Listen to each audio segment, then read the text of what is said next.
Hello, I'm in a 2016 Dodge Durango, and today I'm going to show you how to program your radio preset channels. So first, make sure your vehicle's on and that your radio is on, which you can get to from this button.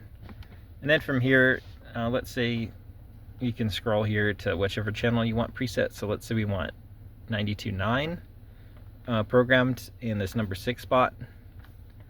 You'll just get to the channel you want, and then you'll just press and hold. And then we'll see that it changed. So now anytime I start up the car and I want to listen to 92.9 right away, I'll just have to click this 6 button and it'll be right there. And then turn the volume up so you can hear it. And it works the same for your AM options. So if you wanted to change the AM, it's the exact same thing we just did. And you can scroll around here as well. Same with the FM. So you've got more than just those 6 you can preset. You could preset all the way up through 12 channels. But I hope this was helpful, and I hope you have a wonderful day.